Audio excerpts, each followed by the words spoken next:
Likely be the last one. Okay. This will likely be the last one that I will be recording. Okay. All right.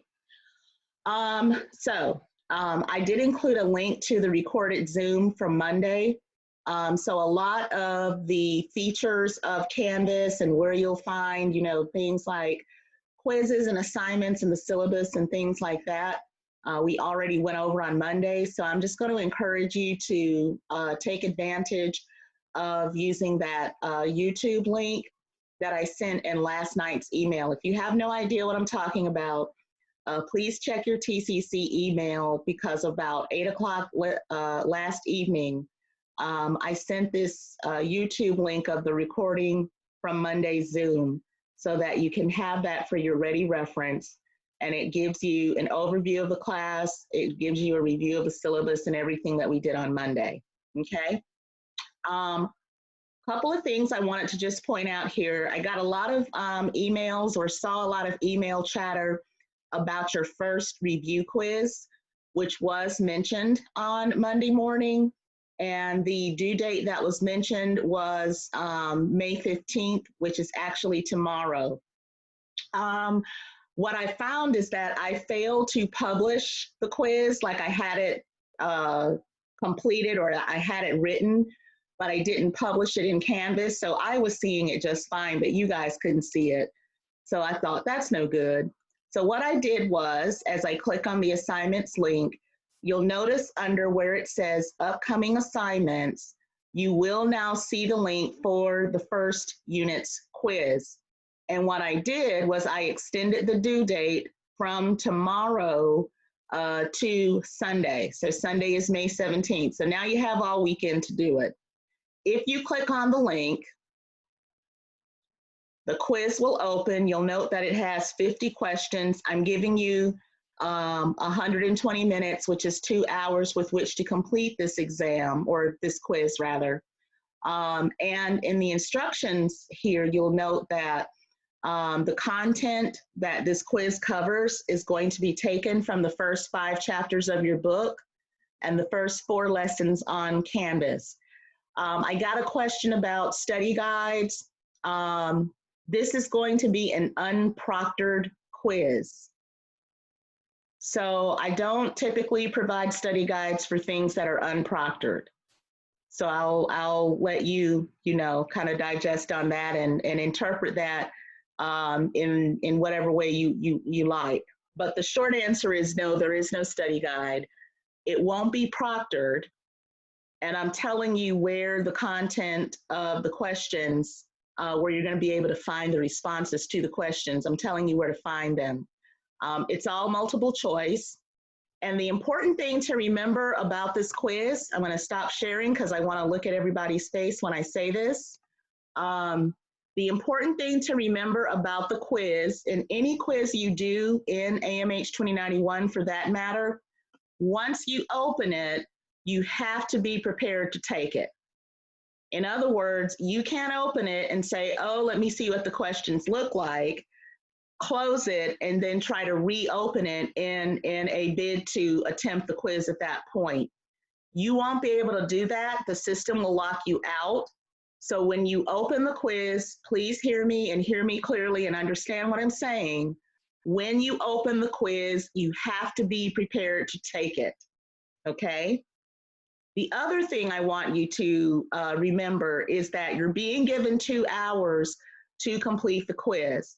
Although you may have noticed that it says that the quiz will be available through Monday, that's the closest thing to a grace period or being allowed to turn it in late that you're going to get.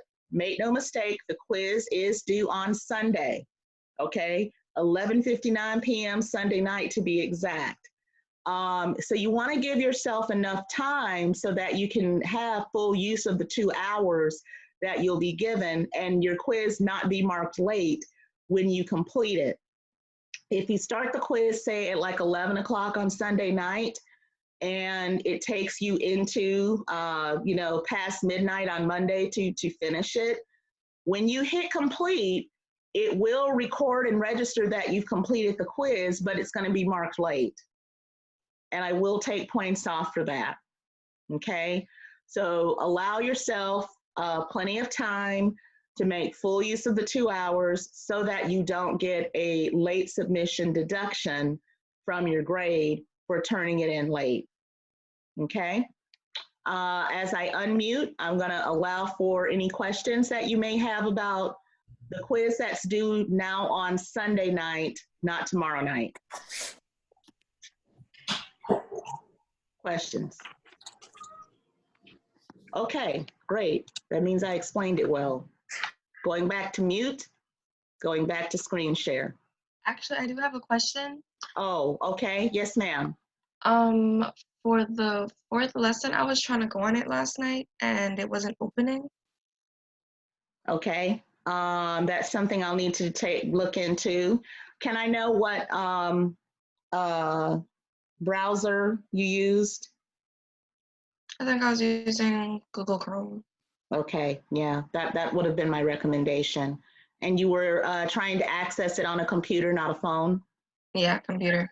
Okay, I'll take a look at what might be the issue there. It's probably a minor fix I have to go in and do, but thank you for bringing that to my attention. Mm-hmm. All right, any other questions? All right, still looking in the Zoom interface. I'm sorry, the Canvas interface as we screen share. I'm now going to go over to the eMuseum project. There is one thing that I did mean to do. I apologize. I'm going to stop screen sharing for just a second, and I'm going to mute my video because I need to very quickly access something I meant to have on the ready before we started this morning and got caught up with Earth, Wind, and Fire. That's what I get, I guess. Give me just a second here. I'm still here. I just didn't want you guys to see the back office stuff I'm doing here. Here it is. Okay. Oh, hopefully it will come up with no problems. Yep. All right. So I'm back. Going back to screen share again. And this is where we'll go. All right, so the major assignment for this semester is something called the eMuseum project. We alluded to it or referenced it in class on Monday, and I promised that at that point we wouldn't go into a lot of detail about it because I wanted to assign the topics that each one of you are going to be getting around which you're, the topic around which you're going to be constructing your digital museum around, and that time is now. So basically what you're going to be doing is you're going to be creating a digital museum dedicated to your assigned aspect of African American history. Your assignment may be the creation of a museum that is dedicated to a person, an event, or a movement. Now, each one of you is going to have a different topic, and so there are going to be different museums for that particular topic. You're going to be allowed to use any software program you'd like and have any design element that you want, and you're going to be graded on 3 areas. The 3 areas that you're going to be graded on are evidence of research or the factual content of your museum, the depth of the collection, the things that you're going to be putting in your museum. We call that artifacts. Since your museum is going to be digital, all of your artifacts are going to be pictures of, items or videos. We'll speak more about that later. And the creative design of your museum. Now, as I toggle back over to the Canvas site for the class, for a more detailed explanation of the digital museum and the instructions for that, you have only to go at any given point to the assignments section in Canvas and pull this up. When you pull this up, this is what you will land on. So it's going to be more of an exhaustive and detailed explanation as to what it is that you're going to be doing with respect to this eMuseum project. The thing that you're going to be turning in, as you'll see here, is a website URL or a file upload. And again, we'll talk a little bit more about that as we go along. The one thing I wanted to point out, and Jasmine, I see your hand. The one thing that I wanted to point out is that I wanted you to note that in the actual explanation of this activity, which again can be found in the assignments portion of the Canvas site, you'll notice here that I have a link. This link, when you click on it, will take you to an example of what a digital museum might look like, okay?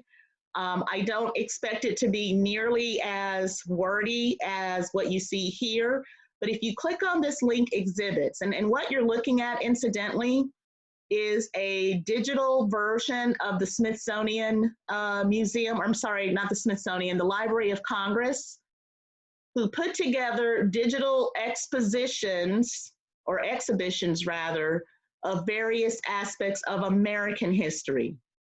So I'm just going to encourage you, and again, I got to this site by clicking on the link that I embedded here in the assignments page of Canvas.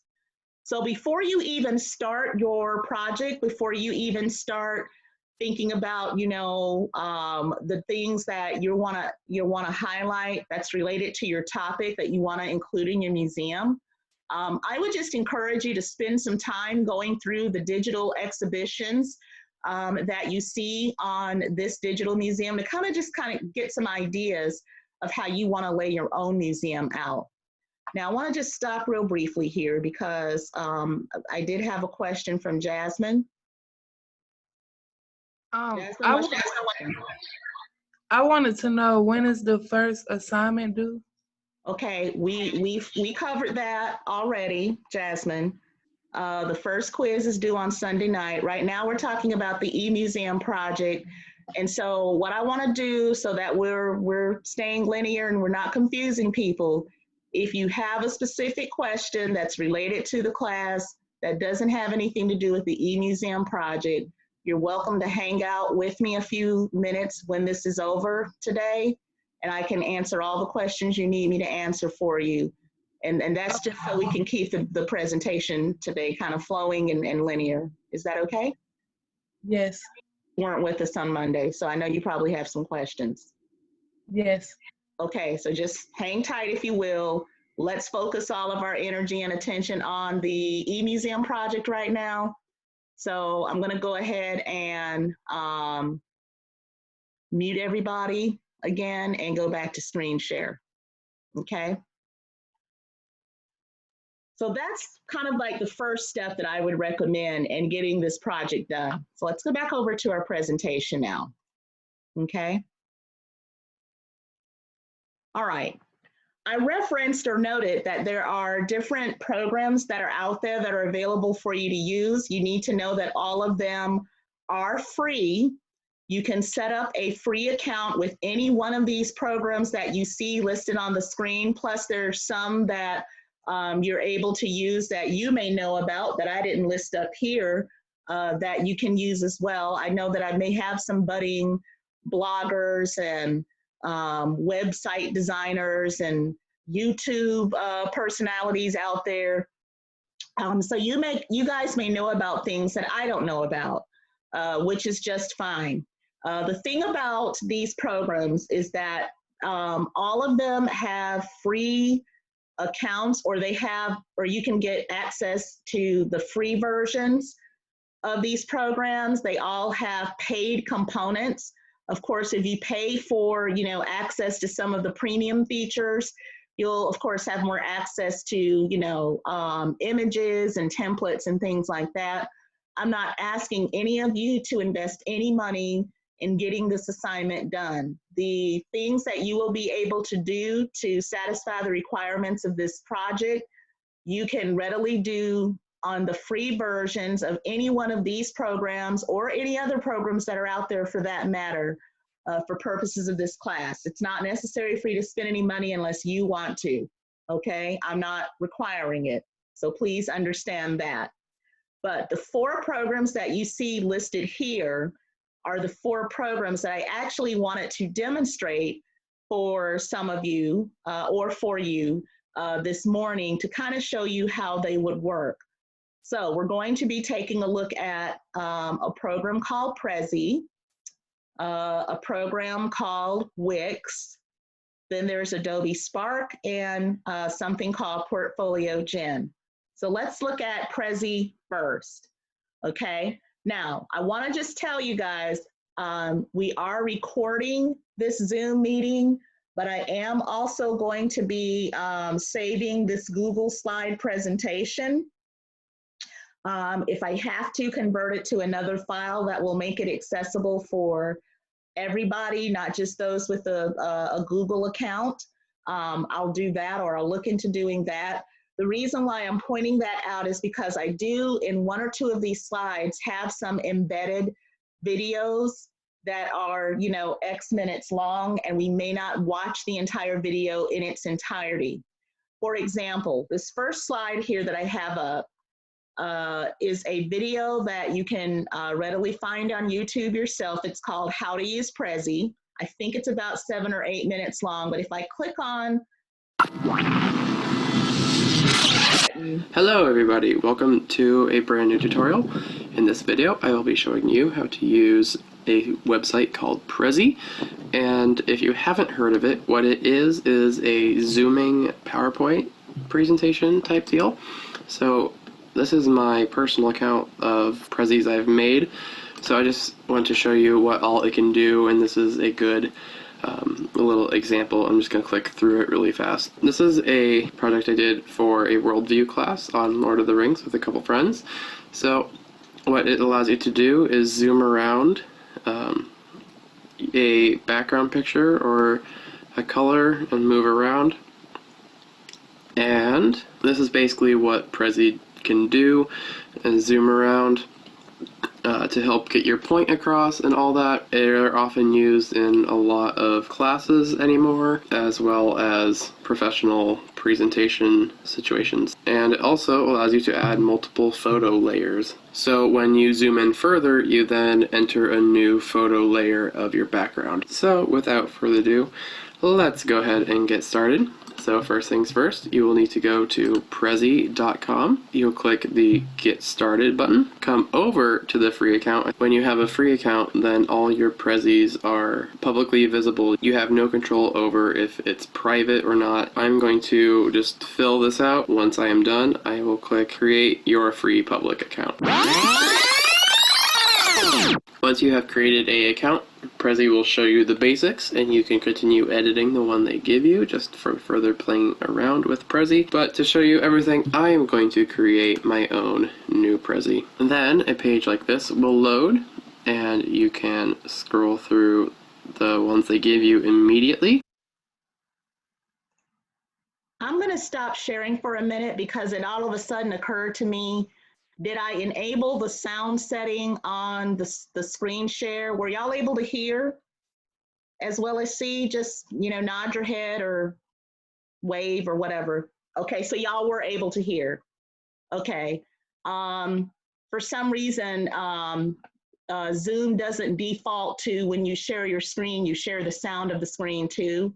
You have to make sure that that's checked, and if not, the people can't hear what it is you're trying to show them. But again, this is a video that is embedded within the slide presentation that I'm going to look to make available to you all at the conclusion of today's Zoom session. He goes on for a few more minutes after the part that we just saw. The thing I liked about this video is that he was very explanatory, and he was very, you know, sort of hands-on with how to use the different features of Prezi. And as you can see in his demonstration, he used the free version, although you saw that there were paid versions available of Prezi. I'm not asking you guys to do anything I myself have not done. I've used Prezi on occasion for different classroom presentations and professional presentations and such. So I have my own Prezi account, and I'm going to just show you what the Prezi that looks like that I created, what it looks like. So this is a Prezi that I created for one of the history classes that I teach here at TCC. And this was a Prezi on the Columbian Exchange. So as was shown to you in the YouTube video, you have the ability to kind of zoom in, zoom out. It talked about in that video how you're able to layer different photographic images. So when you think about what kinds of presentations you want to do for your digital museums, think about that as being maybe something of a cool feature. It just gives you a little bit more than what PowerPoint typically gives you. Okay, you have the ability to move it around, which if you're giving us a tour of your museum, which keep in mind, you're all going to be required to do over the course of the last day or two of when this class will be meeting this semester, sometime in mid-June, you know, thinking of ways to make it more engaging for your audience as you show us the fruits of your research is what you want to try to keep in mind as doing, okay? Again, I have a lot of fun with Prezi, and if you choose to use that, I believe you too can have a lot of fun with it as well. All right, so the next program we're going to demonstrate is actually a web builder site. It's called Wix.com. Some of you may be familiar with it. Those of us who are just starting out, we're starting to, you know, brand ourselves or create a digital presence for ourselves. This is an entry-level way of doing it. It is an entry-level website building tool. Again, there is a paid version of it that gives you access to some of the premium features, but for purposes of this class, the free version will do just fine. With Wix.com, again, you would create a free account that will enable you to make a website. Here again is another video that I embedded that someone put together that gives you a tutorial on how to make use of this free website building tool.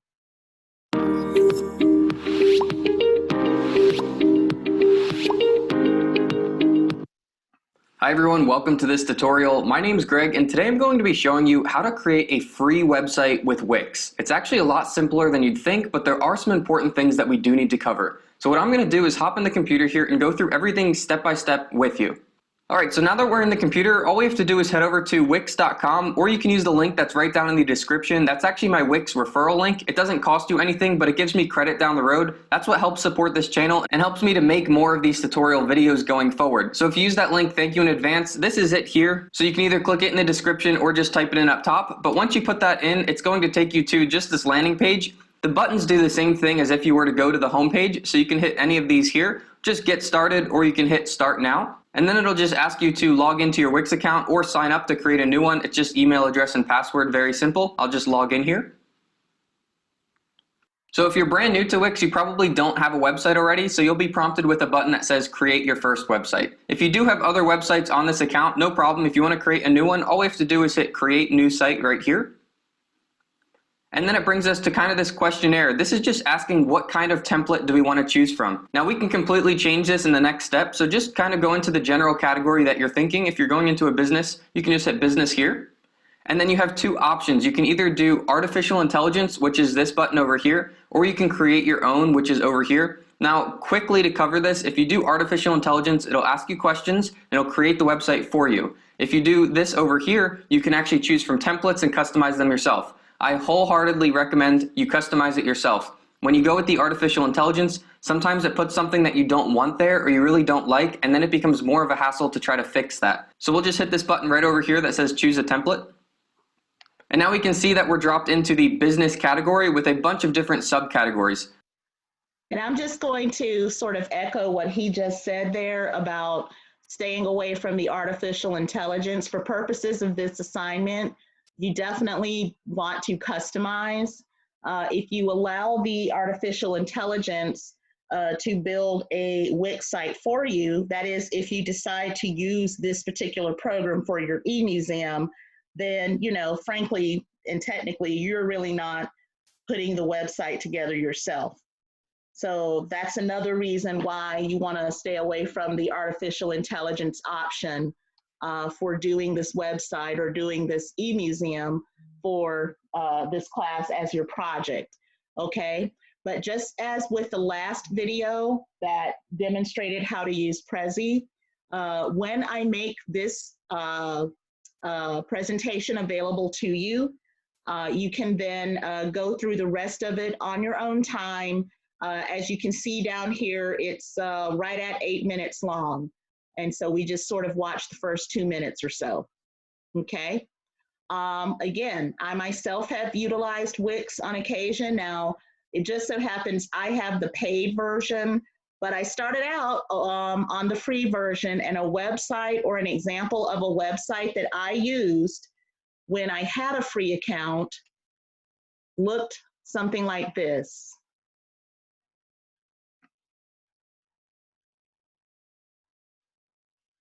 I created a website for this class where I was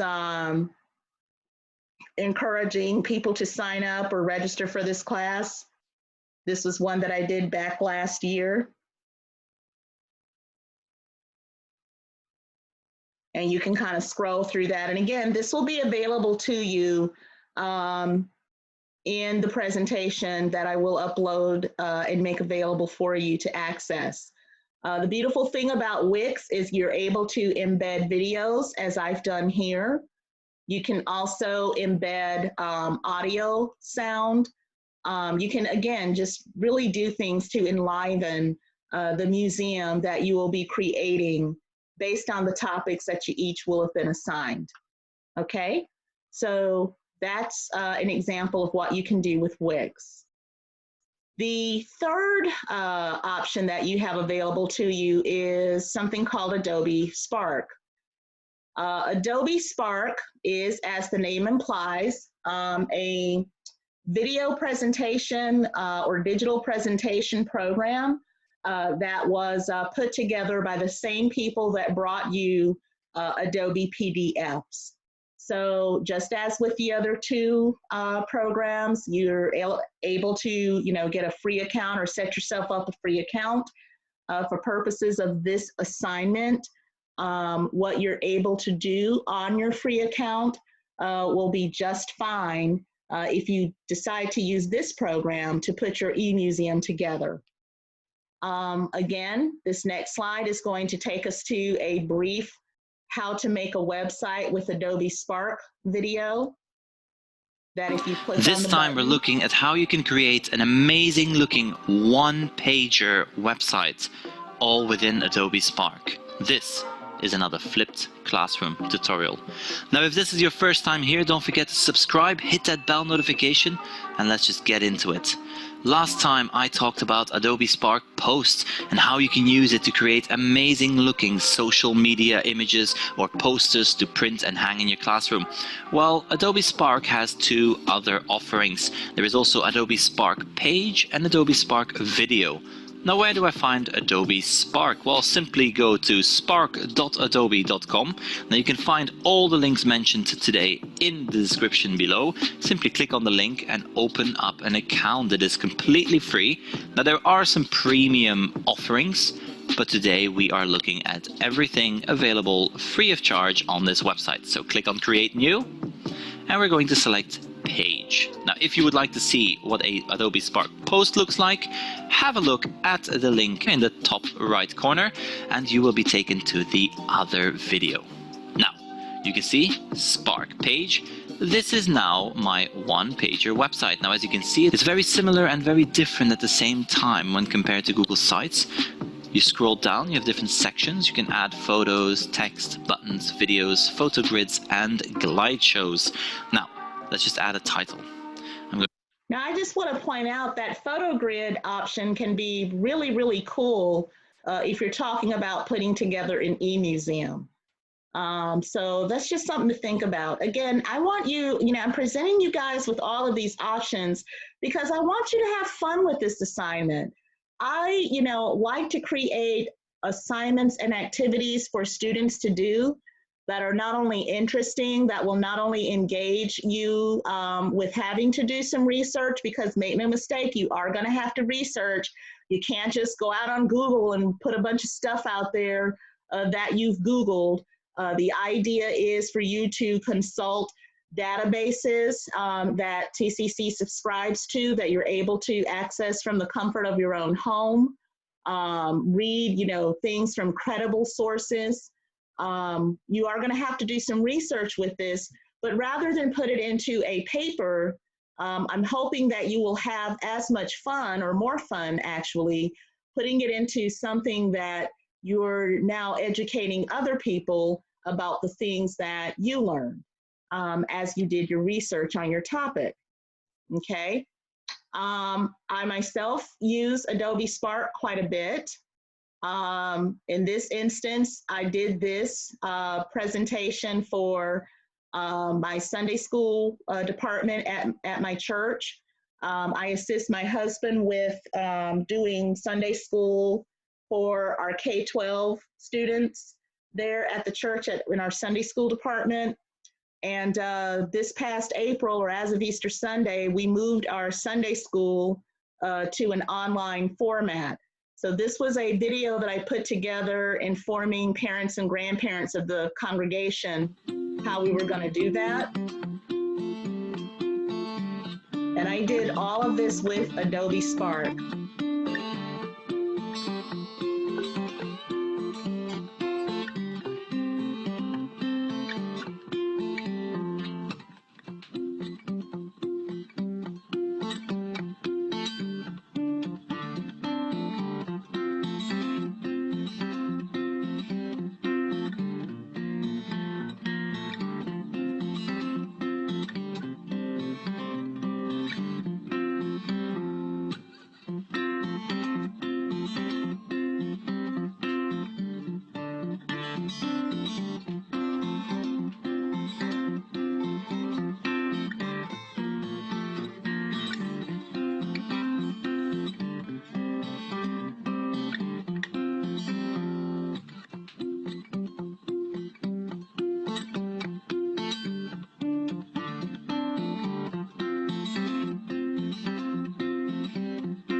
So, I'm not some, magical digital guru here, some of you are going to have to do, a lot of what I learned how to do, I did with trial and error.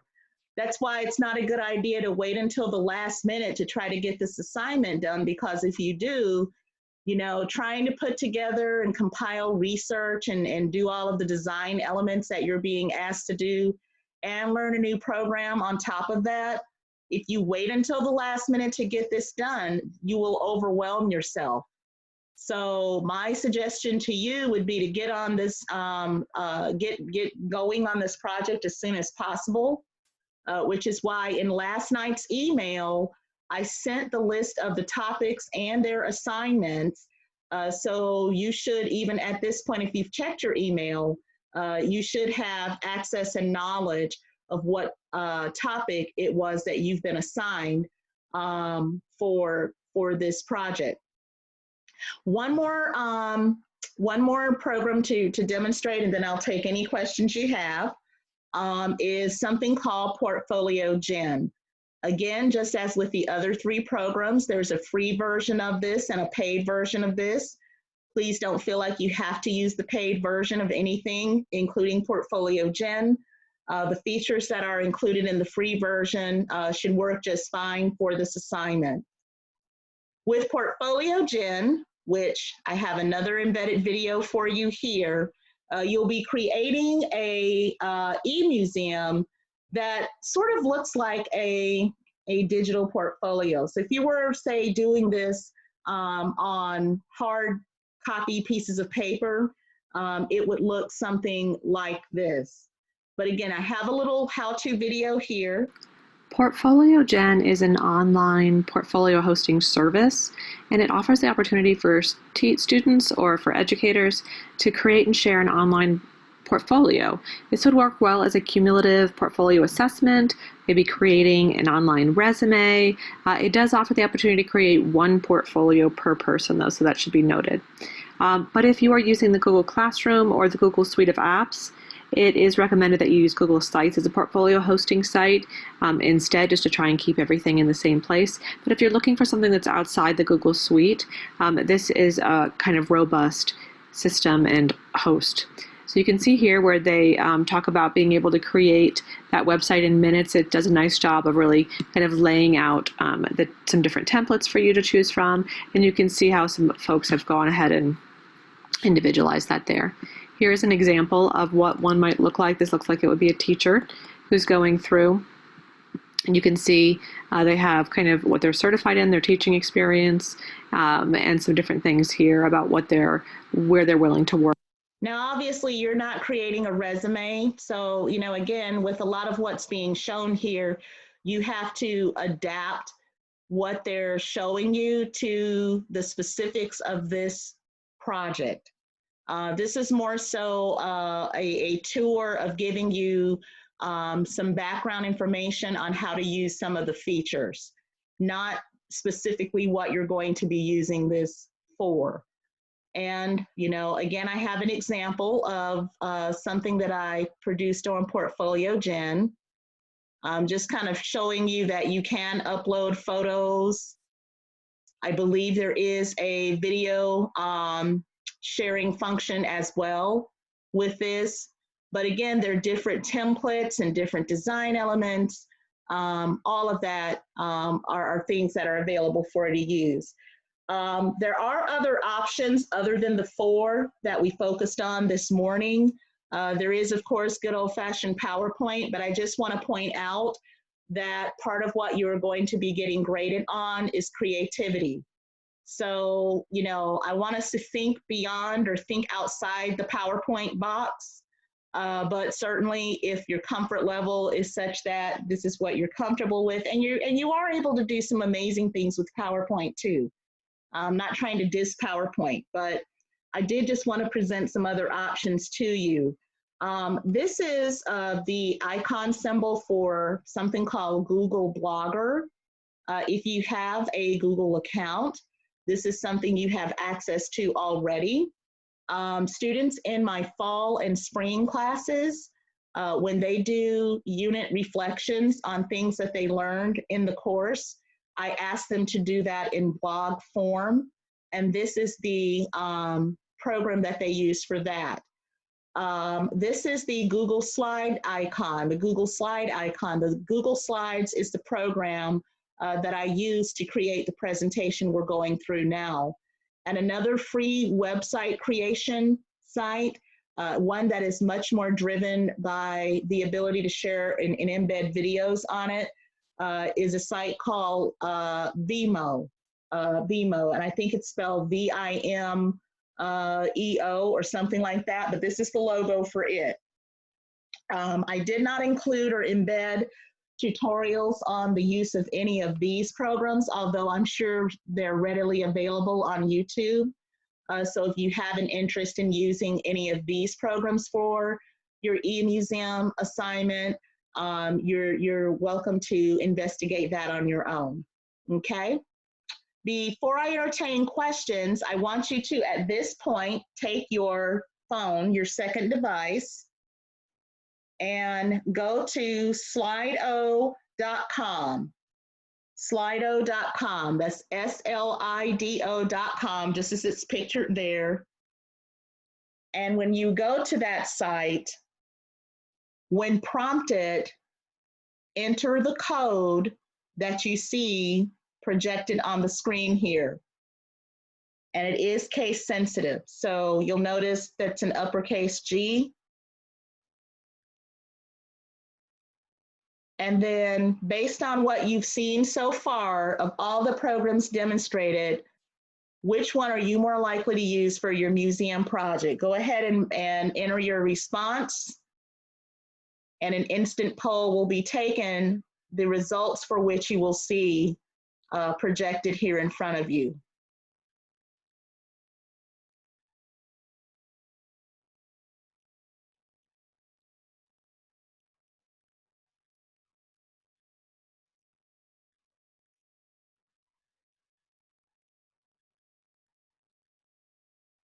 Okay, so based on what I'm seeing here, it appears that Prezi made the deepest impression on most of you. Okay, cool.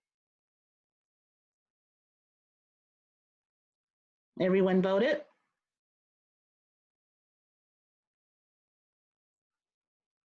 All right, so that concludes the presentation. Before I open the floor up for questions, what you're looking at here are the list of topics. This is the class.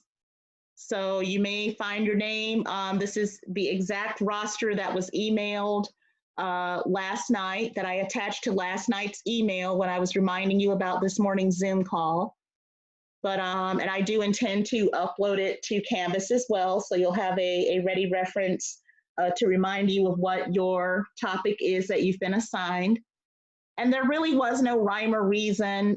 This really was sort of, you know, random. I didn't say, oh, I thought this person might enjoy this, and so that's how you got the topic. No, this is just a list of random topics, and you just, you know, happen to get assigned what you got assigned. Okay, so take a good look at the list, or look at the list if you have your list there that was sent to you. Maybe you downloaded this and printed it up so that you could have it today for your ready reference. Take a look at it. I'm going to, why did it say my screen share was paused?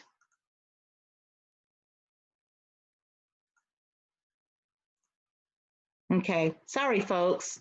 I hadn't realized that the screen share had stopped. So here's the list. Y'all know you guys were probably like, well, where's the list? Where's the list? There it is. I don't know why it keeps telling me it's not sharing anymore. There it is again. Okay, take a good look at it.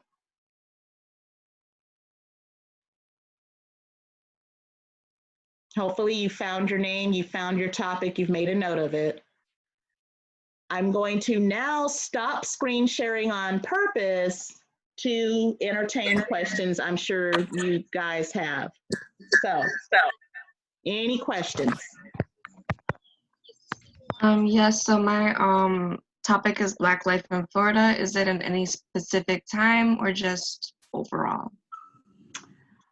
So the question is, you'll notice that I made these topics very broad, and I kind of did that for a reason, so as to allow you the freedom to move within that topic and to focus on those aspects that you want to focus on. So to answer your question, I'm hoping that you will look at or take a more historical perspective to Black life in Florida and not necessarily take on things that are more contemporary in nature.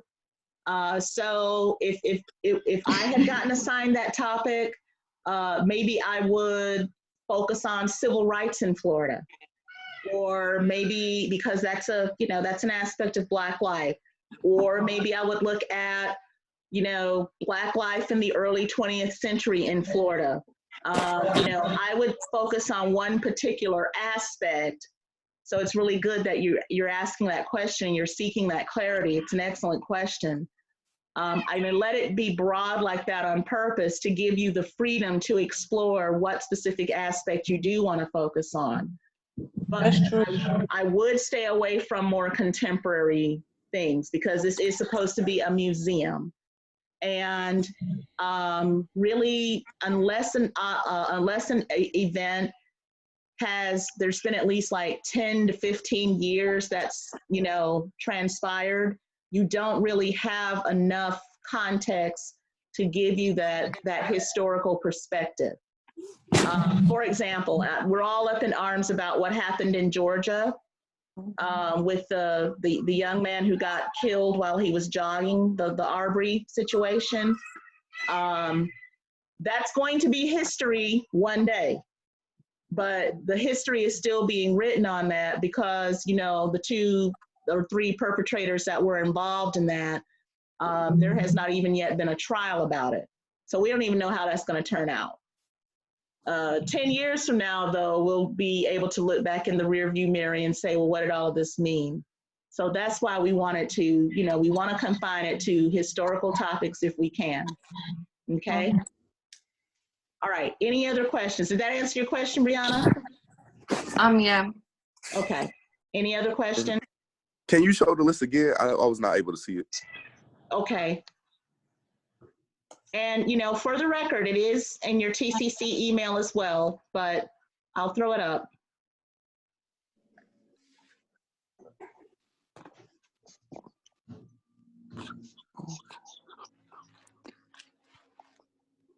Okay. All right, thank you.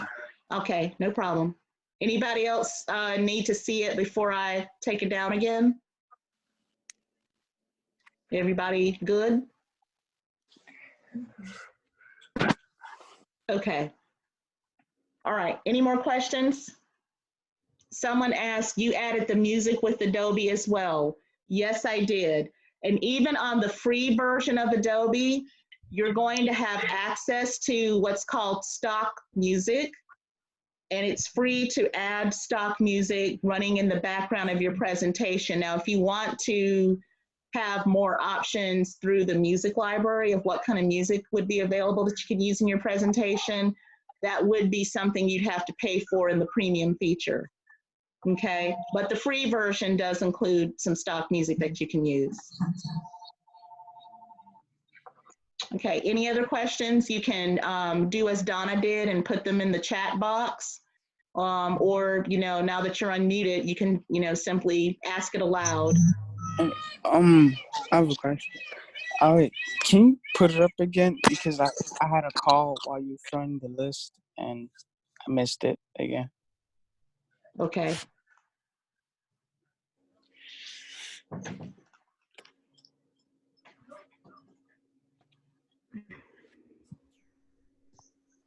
You're African Americans in the Civil War. Do you see that? If this is who I think it is. Yeah. Is this Mr. Jean-Baptiste? Yeah. Yes, you're African Americans in the Civil War. All right. Anybody else need to see the list? Okay. Did we have anything? Okay, the question says, how long, the question I got in the chat, how long does it have to be? So the last time I assigned this project, in full disclosure, was in the summer of 2005. So that's been what, 20 years? 15 years, I can't do math. That's why I teach history. And a lot of the programs that I've demonstrated for you this morning didn't even exist. So the students that last had the pleasure of completing this activity, the only thing that they had available to them to do this was PowerPoint. And back then I said a minimum of 15 slides. Now that you have all of these other programs, it's really hard to quantify like number of things you know you should have. I hate to be that vague about it. Let's just say I would expect there to be, say, more than 10, you know, images or 10 artifacts, less than 100. Okay, let's be reasonable. You all are not full-time historians, nor am I expecting the kind of effort that would reflect that you are full-time historians. But I do want you to, you know, I do want it demonstrated that you did put some thought into it. Okay. And I'll kind of be able to assess that when I see it. A student that has at least 10 artifacts, that has, and you know, you all have been to museums at some point, right? whether it's the junior museum or a children's museum or a museum of any kind, you know that typically they have the exhibit, which is the artifact, and then they'll have, you know, some written text explaining and giving you some information about it, right? So that's what it is I'm hoping that you recreate in a written space. So it has to be more than just pictures, y'all. There has to be some explanatory context or text that goes along with those artifacts that, again, demonstrate the research that you put into it. And please, let's not plagiarize, okay? It's real easy for plagiarism to be detected in an assignment like this. So let's stay away from that, okay? Let's stay away from that. All right, any questions? I don't see any questions in the chat. All right, so I'm gonna call on some people to demonstrate your level of understanding. Chelsea Mathis, are you with us? Yes, ma'am. Okay, so putting into your own words, what is this assignment that you've been given? What is it that you're being asked to do with this assignment? Okay, let me think. Basically like a visual, we're doing a visual project on a time period that we were given by you, and you want us to include things like pictures and videos and lots of creativity to present to our classmates and you. Okay, very good, very good. The due date, or when it is that you need to have your museums ready, is Monday, June 15th. So you have almost exactly a month, Monday, June 15th. Because you each are going to have to take us on a virtual tour of your museum, the days that have been reserved for you to do that are Monday, June 15th, and if necessary, Tuesday, June 16th. Okay? It's possible we may get all of our tours done on Monday the 15th, but in the event that we don't, we'll have the spillover or the carryover into the following day, which is Tuesday, June 16th. That's that optional Zoom session that I put in the schedule that I asked you to keep open, okay? But everybody's needs to be done on Monday, June 15th. All right, Ms. Rollins. Yes. Okay, excellent.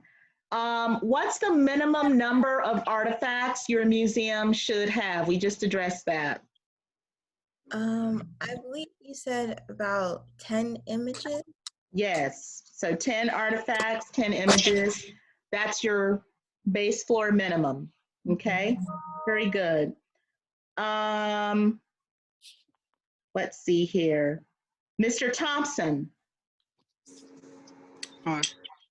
Hey, good morning. Do you have to pay? Do you have to invest in any of the premium features of any of the programs that we demonstrated in class this morning? No, but some of them do offer options to pay. Okay, but am I requiring that? No. Okay, y'all heard that, right? Because I don't need folk running out of here telling my dean I'm making y'all pay for stuff, blah, blah, blah, blah, blah. I don't need that kind of smoke in my life. So let's be clear about not needing to invest in any of the premium features. The free things can do you just fine for this assignment. Now, if you want to invest in that, like for example, the Portfolio Gen site, that might not be a bad thing to invest in as, you know, people thinking about your career going forward, because more and more employers are looking for, you know, people to have that digital presence. But, you know, that'll be up to you. You certainly don't have to do that for this class. All right, last call.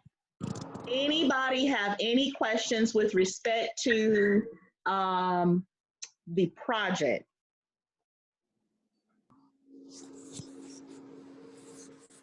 Okay, I will be available to assist with most aspects of the technical pieces, like, particularly for the 4 programs I shared with you. I do know something about a little something. I'm not as familiar with the Vimo site.